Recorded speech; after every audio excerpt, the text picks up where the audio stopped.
My 16th birthday should have been filled with warm candles, sweet wishes, and laughter echoing through the house. But instead, that morning was cold and silent. My parents sat me down and told me something I never could have imagined. You have to move out to make room for your sister's baby. I sat there, numb, feeling like my world was turned upside down. No celebration, no heartfelt wishes. Just the harsh truth delivered like I was nothing more than an unwanted shadow in the home I once called mine. They promised to take care of me until I turned 18. But did anyone care if I felt loved? Everything shattered. My trust in family, in love, in belonging, all broken in a single, bleak morning. I packed my things quietly, each familiar item turning strange, heavy with loss. And when they closed the door behind me, I realized I wasn't just leaving a room. I was leaving behind the very notion of family. Before we dive into this story, let us know in the comments which city you're watching from. Enjoy the video. My story isn't just about being kicked out. It's about being forgotten, treated like a second choice for something deemed more important. I'll take you through those silent days filled with unseen pain, shattered dreams, and the ultimate decision I made to speak out. To seek the light amidst the darkness of neglect. This is a journey of inner battles, heartbreak, and finally finding myself rising again to walk a new path. The morning I turned 16 was supposed to be one of the happiest days of my life. Instead, it became a nightmare I still can't fully grasp. I woke up with the silent hope of a simple happy birthday. A kind word, a smile, even if they were small or forced. But none of that came. The house was unusually quiet, suffocating in its stillness, as if everyone was holding their breath for the worst. Then, sitting across from me at the kitchen table, were my parents. Their faces were stern, distant, as if what they were about to say was a burden I was supposed to carry without question. My heart pounded, confused by their coldness. They told me I had to move out. Just like that. My room, my space, the place I'd called home for years was suddenly no longer mine. They needed the room for my sister's baby. Amanda. My sister, the golden child. The favorite who rarely seemed to notice I existed unless to remind me I was second best. I remember the way my mother avoided my eyes, fumbling with her words. My father was silent at first, then said, "You're old enough. You can handle this." But how could I? How does a 16-year-old girl handle being told she's disposable, just to make way for a new life? I didn't cry right away. Instead, something colder settled in me. A numbness, like a protective shield against the betrayal. The sister who had never been cruel, but also never close, was nowhere to be seen that morning. I knew it was deliberate. Amanda had conveniently disappeared, perhaps so she wouldn't have to see me being shoved aside. So she didn't have to look at the mess her arrival was causing. In that moment, every ounce of warmth I had hoped from my family turned to ash. The room felt smaller, the walls closing in as I sat there, silent and broken. I wanted to argue, to scream, to beg them to change their minds. But I knew it was useless. Their minds were already made up. It wasn't about me. It was about their perfect picture. Their fragile image where my sister came first. My heart was screaming. Yet my lips stayed shut. I asked only one thing, my voice barely above a whisper. Why can't you just use the guest room for the baby? Their hesitation was telling. They said it was being used by Amanda's boyfriend, who already had his own apartment, but apparently needed a place to stay here. That tiny detail cut deep. It wasn't just about the baby. It was about all the spaces, the attention, every small piece of love and care being given away, none left for me. I packed my things quietly that day, my hands shaking but my resolve hardening. My parents helped, but it wasn't kindness. It was efficiency, like hurriedly cleaning up an unwanted stain. The drive to my aunt's house was silent. They chatted happily about trivial things, oblivious, or maybe indifferent, to the storm raging inside me. I stared out the window, watching my old life fade away, wondering how a family could fracture so completely. And how I was supposed to keep going when the people who were supposed to love me most had abandoned me so easily. My aunt greeted me with open arms. Her warmth was a stark contrast to the cold I'd just left behind. She asked gently what happened, and when I told her everything, her face softened, but a flicker of anger quickly replaced her smile. She called my father, confronting him about what she'd just learned. That confrontation would change everything, revealing the lies my parents told my aunt to make my moving out seem like my own choice. But at that moment, I still didn't know how deep the betrayal ran, or how much battles I would have to fight just to reclaim any semblance of family and self-worth. As I settled into this unexpected new life, I realized the pain I'd carried wasn't just about losing a room. It was about losing a home, losing trust, and learning to face a future where I might be truly on my own. That first day marked the shattering of everything I thought I knew about love, and the painful journey towards finding it again. Living in that house was like navigating a minefield of silent judgments and invisible walls. From the very beginning, I felt like an outsider in my own family, an unwelcome guest rather than a daughter. The favoritism towards Amanda was a slow poison that crept into every corner of our lives, separating us in ways words couldn't fully capture. My parents' eyes would light up at Amanda's accomplishments, her grades, her small successes, while mine seemed to barely register. At family gatherings, their applause was always louder for her, their smiles broader. I remember one Thanksgiving dinner when Amanda proudly showed off a painting she'd made.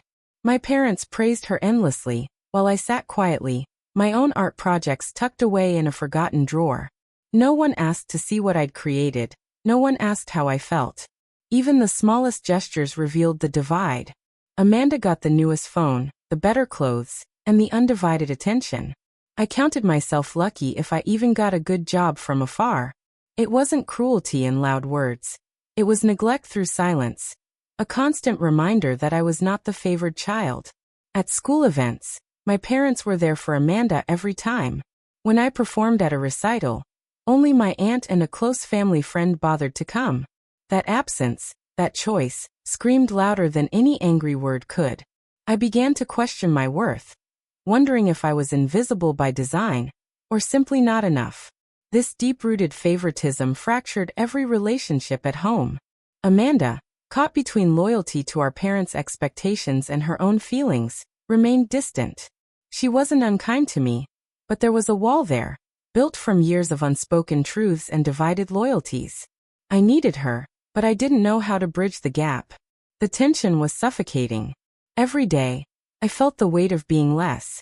The conversations I needed, the hugs, the words of encouragement, they never came. Instead, silence filled the void. Sometimes, late at night, I'd lie awake wondering if my pain mattered to anyone. If love was a limited resource in our home, why was I always left wanting? But amid that darkness, my aunt's house became a beacon. Where my parents' love was absent, my aunt's warmth was palpable. She noticed the loneliness in my eyes, asked the questions no one else dared to. Her gentle support planted the first seeds of hope, that maybe I could be worthy of love, even if it wasn't from my own blood. As the rift within my family grew, it wasn't just about rooms or possessions. It was about survival, identity, and finding my voice in a family that had silenced me for too long.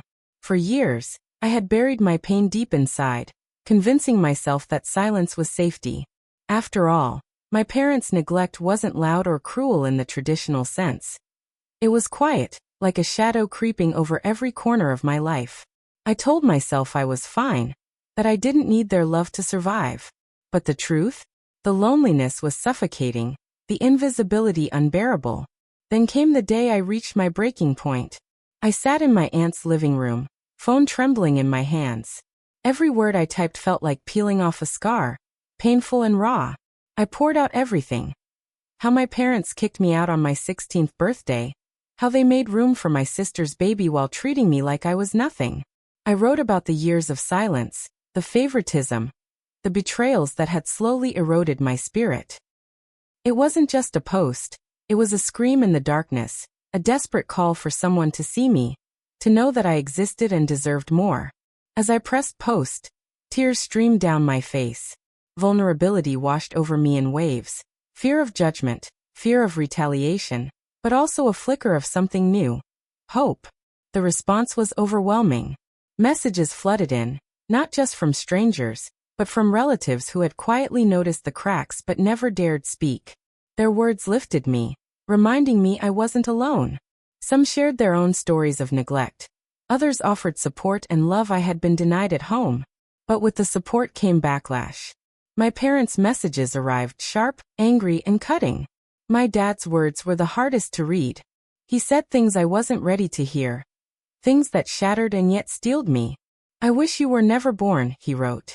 My mother's texts echoed the same cold rejection. The only gentle message came from my sister, asking to speak in person, hesitant but reaching out nonetheless. Each hateful message was like a wound reopened, but the knowledge that so many stood with me gave me strength to keep going. I blocked my parents, not out of spite, but to protect my fragile heart. It was the first time I truly understood that speaking up wasn't weakness. It was my survival. That post changed everything. It was no longer just my story. It became a battleground where love, pain, loyalty, and betrayal collided. But it also opened the door to a new reality, one where I could finally fight for the respect and care I deserved. It was a day I thought I had left behind forever. The day my parents showed up at my school. I was just about to leave, surrounded by friends who had become my unexpected support system. When I saw them, their faces were stormy, filled with anger and something else, desperation maybe. My friends formed a protective shield around me, sensing the tension. But my name pierced the air like a knife. I walked straight up to them, voice steady yet laced with exhaustion. "I don't want anything to do with you," I told them, hoping the words would finally sink in. But they didn't listen. They insisted I come home. Their tone didn't hold the softness of parents wanting their child back. It was sharp, demanding. Confused, I asked why. Why suddenly now, after all the coldness and rejection? The answer they gave stripped the facade away. It wasn't about love or family. It was about money. Inheritance. The fortune my grandparents had promised. They said my grandparents threatened to cut off my father's inheritance if he didn't reconcile with me, treat me better, and bring me back home. Suddenly, their concern felt like a selfish transaction rather than genuine care. Anger boiled inside me, not just at their hypocrisy, but at the game of power I'd unwillingly become a part of. I remember standing there, heart pounding, feeling the weight of their gaze and the judgment of passing students. I wanted to scream that I didn't care about their money or their threats. I told them, "I'm not coming back. Not because you asked nicely, but because I deserve better." They pleaded, screamed even, trying to convince me behind closed doors. But inside, all I could hear was the echo of years of neglect.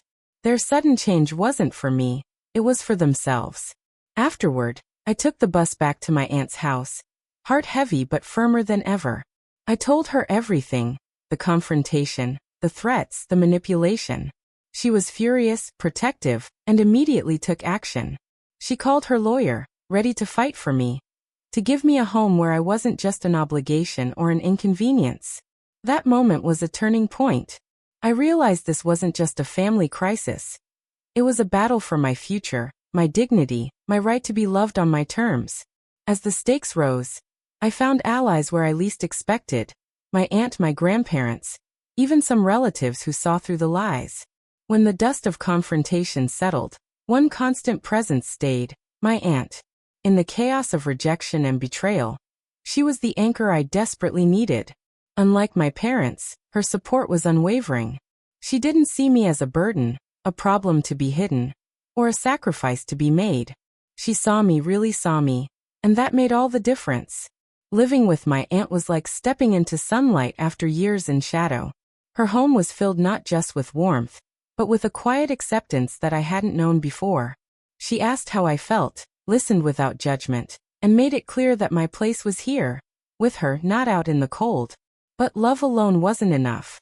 Protecting that sanctuary meant fighting a battle I never expected. The fight for my legal custody. My parents, aware of what was at stake, resisted fiercely. The threat of losing me, their golden child no longer a part of their care, hit them where it hurt most. Their pride, their reputation, and yes, the inheritance involved. The legal process was daunting and exhausting. I sat through tense meetings with lawyers who tried to explain rights, obligations, and battles of proof. Every session stirred old fears and new anxieties. Would the court see my pain? Would they protect me from returning to a home where I felt invisible and unloved? My aunt became my shield and my voice. She faced the assault of angry relatives, and the icy glare of family gatherings filled with whispered judgments. But she stood firm, reminding me that this wasn't just about custody.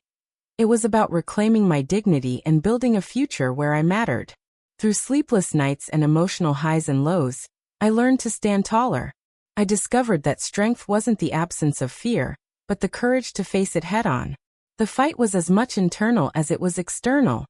A struggle between the girl who believed she wasn't enough and the woman who was learning to own her worth. Among the storm, unexpected allies surfaced. Grandparents who had been distant but finally understood the depth of the turmoil reached out. Some relatives offered quiet words of encouragement, while others stayed silent, unwilling to face the fracture tearing through our family. In those moments of uncertainty, my aunt's unwavering belief kept me grounded. She didn't just fight for my legal right to stay with her. She fought to give me a home where my heart could heal. The battle for custody was more than a legal skirmish. It was a reclaiming of identity and hope. Soon, I will share the final chapter of this journey. The moment when freedom became real, when love found a new home, and when fractured bonds began to mend. Not without scars but with strength. The day my aunt officially became my legal guardian was both a victory and a quiet reckoning. It wasn't the ending of all my struggles.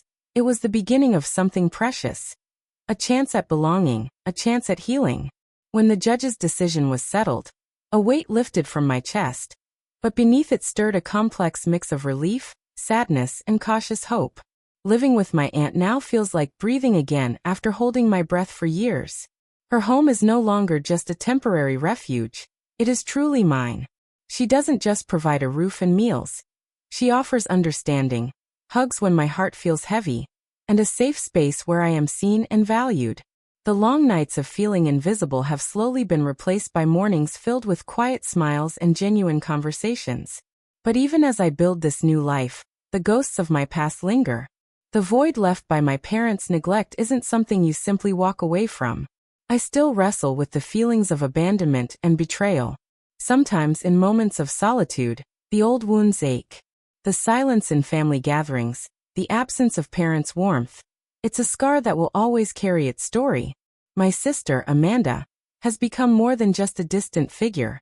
We've talked more since, sharing fractured pieces of our pain and hopes. Her apology was humble, her remorse genuine. She too is navigating the weight of family expectations and her own regrets. Our relationship is fragile but healing. A reminder that even broken bonds can be mended with time and effort. Surrounding me now is a circle of support.